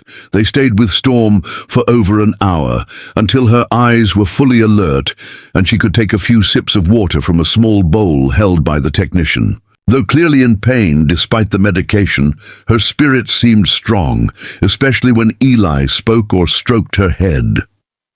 When it was time to leave, Eli followed the familiar ritual of placing Mr. Patches beside Storm, explaining they'd return first thing in the morning. Storm watched them go with sad eyes, but without the panic she'd shown during their first clinic separation. The house felt emptier than ever that night. Eli was quiet through dinner, picking at his food with little appetite. Mark suggested a movie to distract them, choosing a Disney film that had been one of Eli's favorites before Emma's death. Halfway through, Eli fell asleep against Mark's side, exhausted by the emotional day. Mark carried him to bed, tucking him in without waking him. On his way back to the living room, he paused at Storm's usual spot on the couch. The house was too silent without the soft sound of her breathing or the occasional click of her nails as she moved through the rooms, checking on her family. Her family. The thought no longer felt uncertain or tentative. Storm was theirs, and they were hers, bound by something stronger than mere chance. The next morning they arrived at the clinic as visiting hours began. The technician who greeted them had good news. Storm had passed a comfortable night, her vital signs stable, the surgical site clean, with no signs of swelling or infection. When they reached her kennel, they found Storm alert and sitting up, though still attached to an IV. The moment she saw them, she tried to stand, only to be gently restrained by the technician. "No jumping or standing yet," the woman cautioned. "But you can sit with her if you'd like." Eli didn't need to be told twice. He settled on the floor beside Storm's kennel, reaching through the bars to stroke her head. Storm pressed against the kennel door, trying to get as close to him as possible. "I think she missed you," the technician observed with a smile. "We missed her too," Mark replied, watching the reunion with a full heart. "The house doesn't feel right without her." Dr. Sharma joined them shortly, pleased with Storm's progress. "She's doing remarkably well. Better than I expected, honestly. If she continues like this, she might go home tomorrow instead of the day after." "Did you hear that, Storm?" Eli said excitedly. "You might get to come home tomorrow." Storm's tail thumped against the kennel floor, her eyes bright with what looked remarkably like comprehension. True to Dr. Sharma's prediction, Storm was discharged the following day with a long list of post-surgical care instructions. She'd need strict rest for 2 weeks, followed by a gradual return to activity. Physical therapy would begin once initial healing was complete to help her adapt to her newly aligned leg. Getting her into the car was challenging. Storm was eager to leave the clinic, but unsteady, the heavy bandage throwing off her balance. Mark ended up carrying her, surprised by how much heavier she felt after just a few weeks of proper nutrition.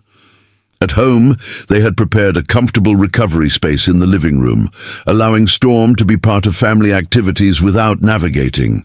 Stairs to Eli's bedroom. Eli immediately settled beside her on her new bed, reading to her from one of the dog books they'd bought during the surgery wait. Storm listened with evident interest, her head resting on Eli's knee, her eyes occasionally closing with the lingering effects of medication for pain, but always reopening to lock onto his face as if she could scarcely believe she was truly home. That evening, as Mark cooked dinner, he peeked into the living room and saw both Eli and Storm sound asleep on her bed. The book lay open beside them, Eli's arm resting protectively over Storm's back. Her body nestled toward him, her head snug against his chest. Mark stood there, soaking in the moment, then quietly pulled out his phone and took a photo, the first of countless images that would capture their life together. The recovery phase was tough. Storm grew restless with her limitations, not grasping why she couldn't trail Eli upstairs or enjoy proper walks. Determined to keep her occupied, Eli invented games that allowed Storm to stay mostly still. Gentle fetch, with soft toys placed just within her reach. Hide and seek with treats tucked into puzzle toys, and training sessions where he taught her commands like stay, bark, and off a paw. Storm proved astonishingly bright. mastering new commands swiftly and appearing to relish the mental challenge. Even Mark was struck by her knack for understanding complex directions and responding correctly. "She's likely the most intelligent dog I've ever encountered," Dr. Sharma remarked during a follow-up visit 2 weeks post-surgery. "Her physical recovery is advancing well too. We can remove the stitches today and plan to start physical therapy next week." The physical therapy sessions, initially held at the clinic and later at home under Mark's guidance, were demanding but fruitful. Storm tackled each exercise with resolute focus, pushing through evident discomfort without protest. Gradually, her gait improved, the limp less noticeable as she grew confident in her repaired leg's ability to bear weight. 6 weeks after the surgery, Dr. Sharma deemed Storm ready for longer walks and more typical activity. "She'll always have some restriction in that leg," she warned, "but the progress is extraordinary. Just monitor for signs of exhaustion or discomfort and ensure she doesn't overexert herself at first." That evening, they celebrated with Storm's first visit to the local dog park. A cautious outing where Mark kept her on a long leash to prevent overly enthusiastic play with other dogs. At first, Storm seemed daunted by the open space and the presence of other animals, staying close to Eli's side and eyeing the frolicking dogs with cautious curiosity. But as time passed, her confidence grew. She permitted an elderly golden retriever to sniff her, her tail wagging tentatively in response to the other dog's friendly gesture. By the end of their brief visit, she moved more freely, exploring the park's perimeter with Eli beside her, her head held high and her step almost buoyant with newfound liberty. "She did amazing, didn't she, Dad?" Eli asked as they drove. Home, Storm sprawled in the back seat, tired but content. "She really did," Mark agreed, glancing at the dog in the rearview mirror, the one who had transformed their lives so completely in mere months. "She's come so far." They all had, Mark reflected. The fractured family that had clung together in sorrow had grown and healed in ways he could never have foreseen on that stormy night when Eli spotted something stirring in the floodwaters. Did Storm sense their grief when she first met Eli? Share your thoughts in the comments. 3 months after Storm joined the Wilson family, Mark awoke in the middle of the night to a soft but persistent whining outside his bedroom door. Groggy from deep sleep, he groped for his phone to check the time. 2:17 a.m. The whining grew more insistent. "Storm!" Mark called quietly, swinging his legs over the bed's edge. "What's wrong, girl?" He opened the door to find Storm in the hallway, her stance tense and alert. The moment she saw him, she turned and trotted a few steps toward Eli's room, glancing back to ensure Mark followed. When he hesitated, she returned, gently tugging at his pajama pants with her teeth. Concern instantly replaced confusion. Mark followed Storm to Eli's room, where she had nudged the door open with her nose. Inside, Eli was thrashing in bed, trapped in an evident nightmare. His face was twisted, tears seeping from his closed eyes, though he made no sound beyond uneven breaths. Storm had already leaped onto the bed, something she was typically not allowed to do, and was gently nudging Eli's shoulder with her nose. Mark sat on the bed's edge and placed a hand on his son's arm. "Eli," he said softly, "Eli, wake up. You're having a bad dream." Eli's eyes snapped open, wild and unfocused. For a moment, he seemed not to recognize Mark, his breaths coming in panicked gasps. Then Storm licked his cheek, and clarity returned to his gaze. "Dad," he whispered, his voice small and shaky. "I'm here, buddy." It was a nightmare. Eli sat up and flung his arms around Mark's neck, clinging tightly. Storm pressed against his side, her body warm and steady. "It was about Mum," Eli said after a moment, his words muffled against Mark's shoulder. "She was calling for help, but I couldn't find her. I kept running and running, but I couldn't reach her." Mark held his son closer, his throat tight. These dreams had been common in the months after Emma's death, but had largely faded. Recently, it was just a dream, he murmured. Just a dream. Eli nodded, pulling back to wipe his eyes. Storm woke me up, he said, turning to the dog with a teary smile. She knew I was scared. She woke me up too, Mark told him.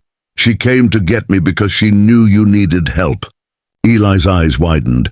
Really? She went to your room to get you? Mark nodded. She's a pretty extraordinary dog. Eli wrapped his arms around Storm's neck, burying his face in her fur. Thank you, he whispered. You're the best dog ever.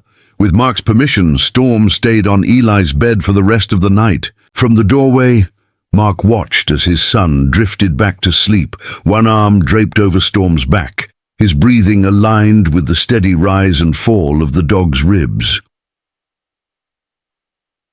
The next morning at breakfast, Eli couldn't stop talking about Storm's nighttime rescue. She's like a real superhero, he declared, spooning cereal into his mouth between sentences. Like a furry guardian angel, Mark smiled, sipping his coffee. She's definitely in tune with you.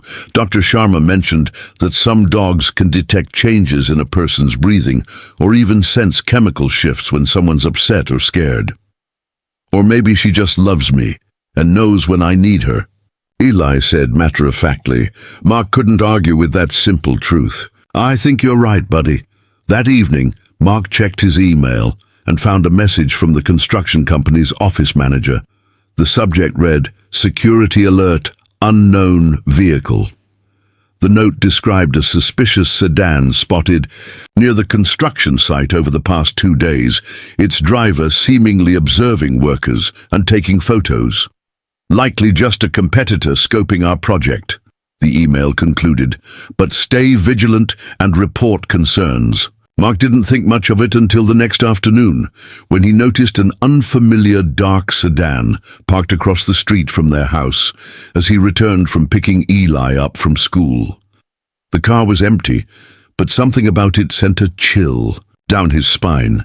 He memorized the license plate before ushering Eli inside, where Storm greeted them with her usual enthusiasm. Dad, can Storm and I play in the backyard? Eli asked, already changing out of his school clothes. Sure, but stay inside the fence, Mark said, moving to the kitchen window overlooking the front of the house while starting dinner preparations. The sedan was still there. As he watched, a man returned to it, got in, but didn't drive away. Mark's unease deepened. He tried to dismiss it as paranoia, perhaps a visitor to a neighbor or someone waiting for a friend. But after 30 minutes, with the car still parked and its occupant occasionally lifting what appeared to be a camera or phone toward the house, Mark called the non-emergency police line. It's probably nothing, he told the dispatcher, but with my son home, I'd rather be cautious. The dispatcher promised to send an officer to drive by and check. Mark thanked her and hung up, feeling slightly foolish but relieved. In the backyard, Eli was tossing a ball for Storm, who had become skilled at catching it mid-air despite her once-injured leg. Mark watched them through the kitchen window overlooking the yard, trying to shake his sense of unease. Then Storm's behavior shifted. She had been playfully engaged, but suddenly froze. The ball ignored as she stared intently at the side gate. Her ears pricked forward, and a low growl rumbled in her chest. Storm, Eli called, confused by the sudden change. What's wrong, girl? Mark was already heading for the back door when he heard the creak of the side gate, a sound that shouldn't have been possible, as he always kept it locked. Storm's growl intensified, and she positioned herself between Eli and the gate, her stance rigid with alertness. Mark burst through the back door, just as a man pushed open the gate and stepped into the yard.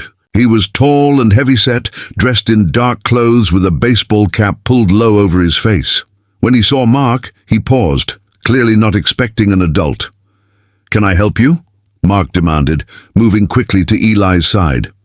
The man's gaze shifted, from Mark to Eli, then settled on Storm with a look of recognition that sent a chill through Mark's veins.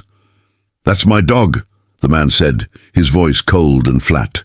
Been searching for her for months, Eli gasped, instinctively grabbing Storm's collar. No, she's our dog. Storm's growl became continuous, her body trembling with tension as she stared at the intruder. She made no move to approach, him instead backing up, positioning herself more firmly between Eli and the stranger. Your dog, Mark said, keeping his voice steady despite the adrenaline surging through him. The one you left in a cage during a flood? The one that was starved, abused, and left to drown? The man's expression darkened. Don't know what you're talking about, that's Rex. And she ran away from my yard months ago. Got papers to prove she's mine. Her name is Storm, Eli said, his voice quivering but resolute. And she doesn't like you. She'd go to you if she was really your dog. As if to prove Eli's point, Storm continued to retreat from the man, her teeth now bared in a snarl Mark had never heard from her before. Call her off, the man demanded, stepping forward. Now! Mark pushed Eli further behind him, keeping one hand on Storm's collar alongside Eli's smaller fingers. You need to leave, he said firmly. Now, the police are already on their way. This wasn't entirely true. Mark had only requested a drive-by, not an immediate response, but the man didn't need to know that. For a moment, Mark thought the bluff worked, as the intruder glanced nervously toward the front of the house. But then his expression hardened. Not leaving without my property, he said, reaching into his pocket. Mark tensed, fearing a weapon, but the man pulled out what appeared to be a leash. The sight of it had an immediate effect on Storm. She flinched visibly, a whimper escaping her throat though she held her protective stance. See, she knows who her master is, the man sneered, taking another step forward. In that instant, several things happened simultaneously. The man lunged, reaching for Storm's collar. Storm, driven by instinct or protective fury, broke free from Mark and Eli's grip and charged at the intruder, not biting but knocking him off balance with her force. And from the front of the house came the unmistakable wail of a police siren. The man scrambled to his feet, now visibly alarmed. This isn't over, he threatened, backing toward the gate. That dog is worth money to me. Before Mark could respond, the man turned and fled through the gate. Seconds later they heard a car door slam and an engine roar to life. Storm stood at the gate, barking fiercely until the car's sound faded. Only then did she return to Eli, pressing against his legs as if seeking assurance that he was safe. Eli dropped to his knees, wrapping his arms around her neck. You saved us, he whispered into her fur. You're so brave, Storm. With trembling hands, Mark pulled out his phone and called 911 again, this time reporting an attempted break-in and possible kidnapping attempt. Within minutes, 2 police cruisers arrived, and officers secured the perimeter while taking Mark's statement. He claimed the dog was his, Mark explained to a female officer who introduced herself as Sergeant Lopez. But Storm was terrified of him, and the way he entered our yard, focused on my son. You did the right thing calling us, Sergeant Lopez assured him. Based on your description and the partial plate you provided earlier, we should be able to identify him. It sounds like he may have been tracking your movements for days. Mark's blood ran cold at the confirmation of his fears. You saved us, he whispered into her fur. You're so brave, Storm. With trembling hands, Mark pulled out his phone and called 911 again, this time reporting an attempted break-in and possible kidnapping attempt. Within minutes, 2 police cruisers arrived, and officers secured the perimeter while taking Mark's statement. He claimed the dog was his, Mark explained to a female officer who introduced herself as Sergeant Lopez. But Storm was terrified of him, and the way he entered our yard focused on my son. You did the right thing calling us, Sergeant Lopez assured him. Based on your description and the partial plate you provided earlier, we should be able to identify him. It sounds like he may have been tracking your movements for days. Mark's blood ran cold at the confirmation of his fears. But why? What could he want with Storm? She was half dead when we found her. Sergeant Lopez's expression was grim. Unfortunately, there's a dark side to the dog world. Some breeds, especially German Shepherds with strong bloodlines, can be valuable for breeding or illegal dogfighting operations. If this man was involved in something like that, he might see Storm as a lost investment. Eli, sitting on the couch with Storm pressed against him, looked up with horrified eyes. They made her fight other dogs. That's why she had all those scars. Sergeant Lopez approached carefully, crouching to Storm's level. The dog watched her warily, but allowed the officer to gently examine the healed scars on her flanks. These are consistent with dogfighting injuries, she confirmed, either from fights or as a bait dog to train fighters. Given her temperament, I'd guess the latter. She doesn't show aggression toward humans or other dogs, which suggests she wasn't a fighter herself. Mark felt nauseated at the thought of Storm's past. So this man might have been her handler? It's possible, Sergeant Lopez nodded, or he could be linked to her original owner. Either way, we'll investigate. For now, I'll arrange extra patrols in your neighborhood for the next few days, and I recommend upgrading your security. Ensure all doors and windows are locked. Maybe add a motion-activated light for the yard. After the police left, Mark double-checked every lock in the house, even wedging a chair under the back door's handle for extra security. Eli refused to leave Storm's side, dragging his sleeping bag into the living room to sleep beside her. "What if that man comes back?" he asked as Mark tucked the sleeping bag around him. "The police are looking for him," Mark reassured him, though his own anxiety was hard to quell. "And they'll be driving by regularly to check on us. Plus, Storm's here, and she's already proven she's an excellent guard dog." At the mention of her name, Storm lifted her head from where she lay beside Eli's makeshift bed. Her eyes were alert, and Mark had the distinct sense she understood the conversation. "She won't let anyone hurt us," Eli said with absolute confidence. "She protected me today, didn't she?" "She sure did, buddy." Mark ruffled Eli's hair. "Try to sleep now, okay? I'll be right in my room if you need me." Despite his exhaustion, Mark couldn't sleep that night. Every creak of the house settling, every distant car engine, had him bolting upright, listening intently. Several times he checked on Eli and Storm, finding them peacefully asleep, Eli's hand resting on Storm's back even in sleep. The next morning, Sergeant Lopez called with an update. Using the partial license plate and Mark's description, they'd identified the intruder as Victor Cruz, a man with prior arrests for animal cruelty and running an illegal dogfighting ring. "We haven't located him yet," she informed Mark, "but we've issued an alert. His last known associates were part of a network breeding dogs for fighting and betting operations.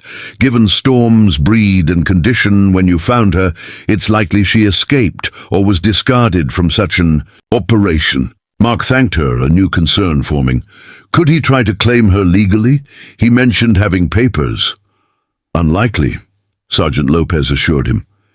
"Even if he had registration papers showing prior ownership, his criminal history and the circumstances in which you found Storm would make any legal claim nearly impossible.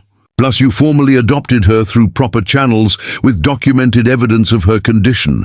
No judge would return an animal to an abusive situation." This was somewhat comforting, but Mark remained uneasy. He called Dr. Sharma to explain the incident, and she immediately offered to update Storm's medical records to explicitly document signs of abuse and neglect, further solidifying their case should Cruz attempt legal action. "And I'd be happy to testify if needed," she added firmly. No one with Storm's best interests at heart would want her near that man. For the next several days, they stayed on high alert. Mark adjusted his work schedule to be home when Eli returned from school, and they limited Storm's outdoor time to brief, supervised backyard visits. Eli was unusually subdued, staying close to Storm and startling at unexpected noises. A week after the intrusion, with no further sightings of Cruz or the sedan, Sergeant Lopez stopped by to check on them. She found Eli in the backyard with Storm, teaching her to balance a treat on her nose, a trick the clever dog had nearly perfected. "She's quite something," Lopez remarked, watching Storm's focused effort. "Most dogs with her history wouldn't be so trusting or well-adjusted." "She knows she's safe now," Eli said with a child's simple certainty, "and she knows we love her." As if to confirm this, Storm balanced the treat for 3 seconds before tossing her head to catch it mid-air with evident delight. Lopez smiled at the display. "We've had developments in the case," she told Mark, as they watched Eli continue the training. "Cruz was stopped trying to cross the state line yesterday. He had 3 other dogs in his vehicle, all in poor condition. He's being held on multiple charges, including the trespassing incident here and animal cruelty for the dogs in his possession." Relief flooded Mark. "So he won't come back? Eli and Storm are safe?" "He'll be in custody for the foreseeable future," Lopez confirmed. "Given his prior record, he's facing significant jail time. Your family can stand down from high alert." The weight pressing on Mark's chest for days finally lifted. "Thank you," he said earnestly, "for everything."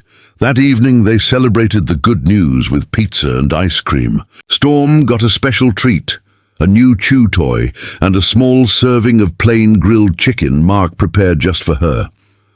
As they sat in the living room watching a movie, Storm stretched out on the couch between Mark and Eli, her head resting comfortably on Eli's lap, her eyes contentedly half closed. "Dad," Eli said during a quiet moment in the film, "I've been thinking.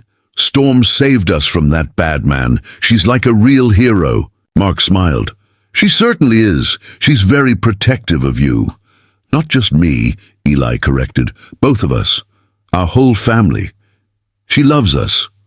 "Yes, she does," Mark agreed, reaching over to scratch behind Storm's ears. The dog sighed. With contentment, leaning into his touch, Eli was quiet for a moment, his expression pensive. "I think Mom would be happy about Storm," he said at last. "Don't you? Mom always wanted us to have a dog." The sudden mention of Emma caught Mark off guard, as it always did, but this time there was a gentleness to the pain, a warmth to her presence, rather than an ache. "Yes," he said, his voice slightly rough. "Mom would absolutely adore Storm, and she'd be so proud of how well you care for her." Eli nodded, satisfied. "I think Mom knows. I think she sees us." Mark put his arm around his son's shoulders. "I think so too, buddy." The next month brought further changes. With Cruz in custody awaiting trial and no additional threats emerging, life gradually returned to a new normal, one that fully embraced Storm as an integral part of the Wilson family.